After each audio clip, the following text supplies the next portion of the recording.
রবীন্দ্রনাথ ঠাকুরের চৈত্র মাস। প্রহর শেষের আলোয় রাঙা সেদিন চৈত্র মাস। তোমার চোখে দেখেছিলাম আমার সর্বনাশ।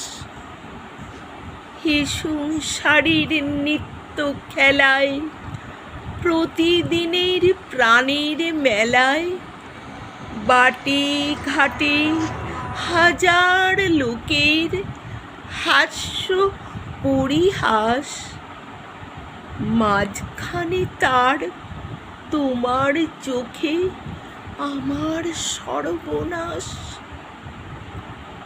আমের বনে দোলা লাগে, মুকুল পড়ে ঝরে, চিরকালের চেনা গন্ধ হাওয়ায় ওঠে ভরে।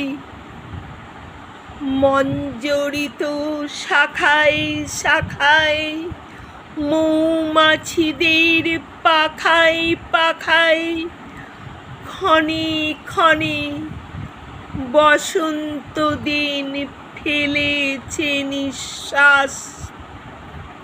মাঝখানে তার তোমার চোখে আমার সর্বনাশ। প্রহর শেষের আলোয় রাঙা সেদিন চৈত্র মাস। তোমার চোখে দেখেছিলেন আমার সর্বনাশ।